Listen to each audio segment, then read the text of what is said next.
Good day, everyone. My name is Ogochukwu Kende. I work for Pathfinder International Nigeria as Technical Advisor for Monitoring, Evaluation, and Learning.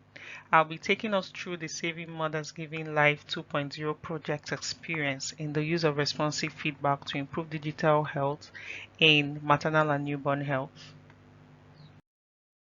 Saving Mothers Giving Life 2.0, which I would refer to as SMGL, is a project funded by MSD for Mothers and implemented in the private sector by Pathfinder International.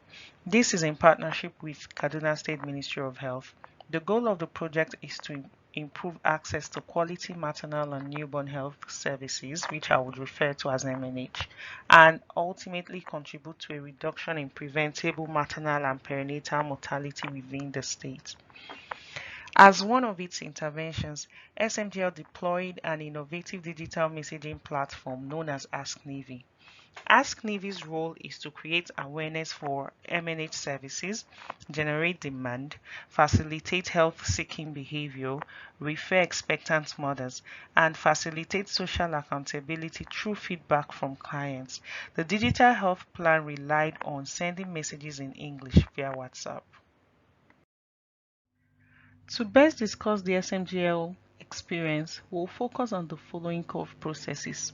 Step 1, conveying stakeholders. Step 2, uncover assumptions. Step 3, review learning questions. Step 4, seek evidence. Step 5, evolve. For the Ask Navy solution to work, the message content and the delivery channel must effectively reach the users, who must also be willing and able to enroll. To ensure this, it was important to us that the right stakeholders were engaged in this responsive feedback process. These included Kaduna State actors from the State Ministry of Health, State Primary Healthcare Development Agency, and State Contributory Health Management Authority. We also engaged the Kaduna State Association of General and Private Medical Practitioners of Nigeria, medical directors of the private facilities, and other implementing partners in the state. We conducted advocacy visits to these stakeholders to ensure their commitment to the project and to the deployment of the digital health platform. These advocacy visits further showed the need to convene the stakeholders, including some beneficiaries, in order to tailor the message content to the users in Kaduna State. The project had assumed that majority of private sector clients possess smartphones and could receive messages in English through WhatsApp. During this process, this assumption was questioned.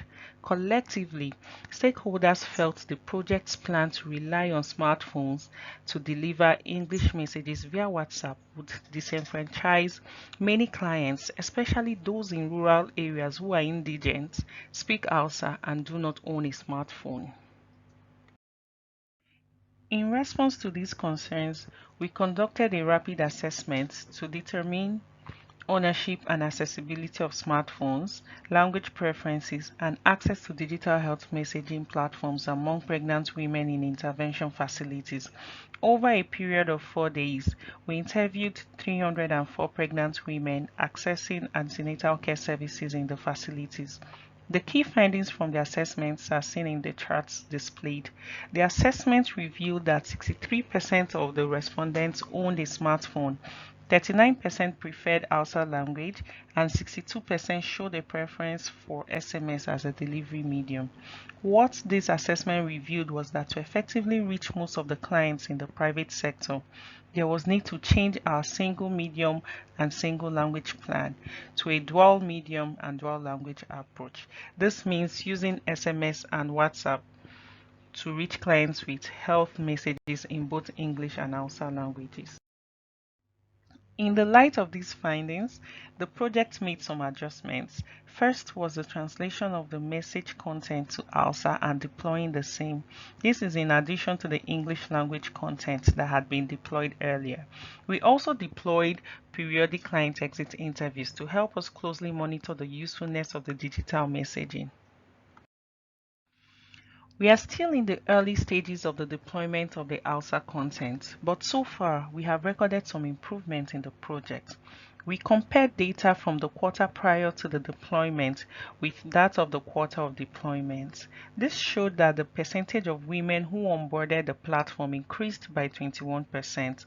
Also, pregnant women attending 8 antenatal care visits increased by 37%. The initial client exit interviews also revealed that 91% of the clients using the messaging platform agreed that the messages improved their knowledge and were useful for their health and that of their babies. One of the lessons from this is that projects must test their assumptions to protect their design and implementation from being stirred by misconceptions and be resilient enough to adapt to changing priorities.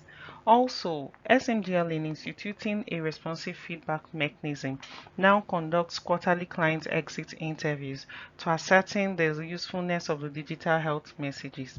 Findings from the interviews are analyzed and reviewed during program reviews to inform decisions at the various levels of implementation. The Kaduna State government has also taken advantage of the periodic program review meetings to engage with private facility owners on health issues beyond SMGL, thereby strengthening public-private partnerships in the health sector of the state. Thank you for listening.